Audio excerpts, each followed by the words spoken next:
There's nothing wrong with asking for help, and why concepts like Gran Chai need to die. There's a Thai word, Gran Chai, that has always annoyed me. It basically is used to describe a person who doesn't want to be an inconvenience to anyone. They don't want to be a bother, and it's supposed to be a positive trait. We have the same idea too in American culture, but I feel it does more harm than good. How many times have we considered asking for help, but that inner voice says, "Oh, I don't want to bother her." When we need directions, we drive in circles, or we get flustered before asking a stranger, if we bother to do so at all. There's a joke that illustrates the psychology of this perfectly.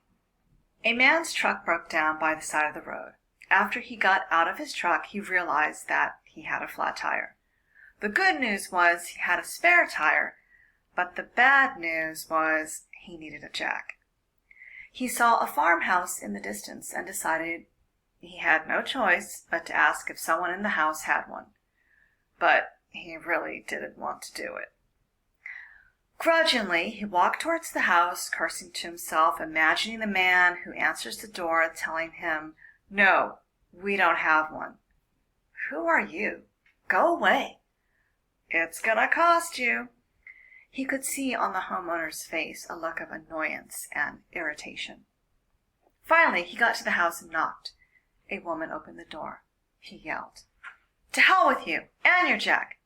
Then he stomped off.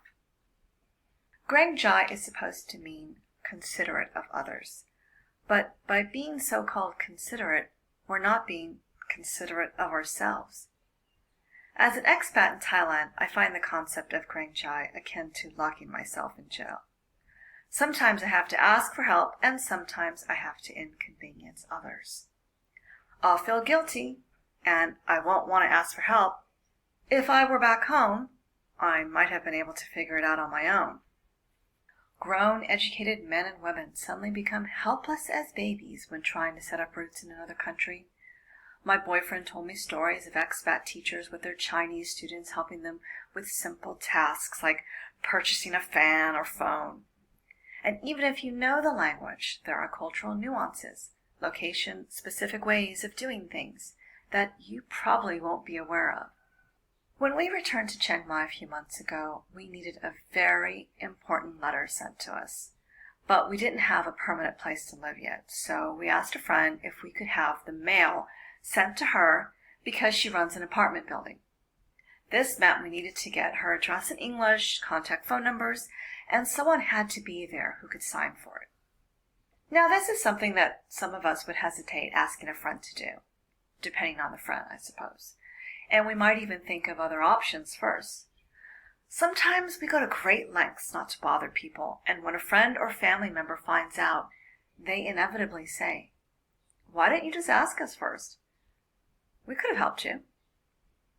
"Oh no, I didn't want to bother you." It wouldn't have been a bother at all.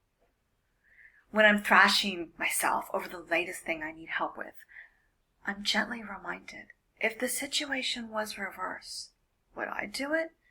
Would I help me if I was you? And very often the answer is yes.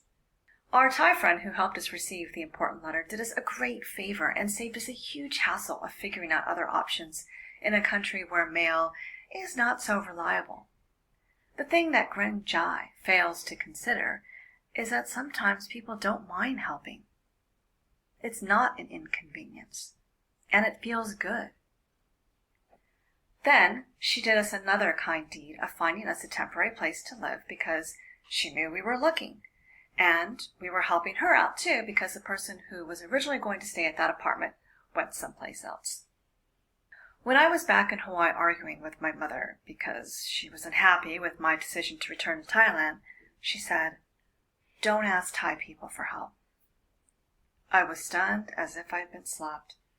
Not only was she shutting me out, but she was letting me know that the good people of Thailand should not be counted on either. Now, I would argue that we need community more than ever. We live in strange little worlds where we stare at glowing computer monitors and smartphones. I'm curious how technology is affecting our relationships. It's sad to see some of my students showing signs of phone addiction. If I had it my way, I'd never bother anyone. But that's not the way our world is set up. It's moving in that direction, but I don't know if that's necessarily a good thing anymore. For example, you could diagnose your ailment on WebMD, order some medicine online, and never see a human being during the entire process. This is progress, right? Sometimes we need help.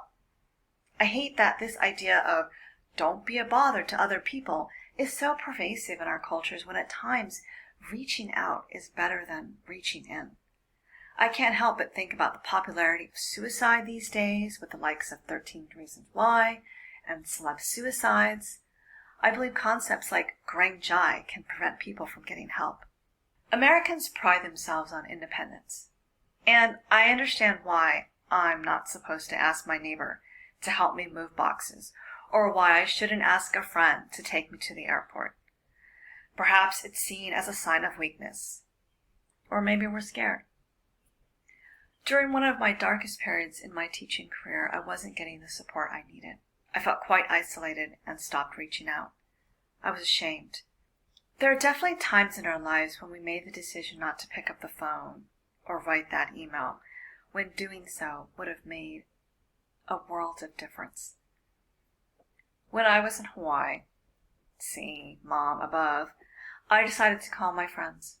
I connected with buddies who I hadn't talked to in a while, who knew me, who loved me, and they were encouraging and wonderful during a time that was painful.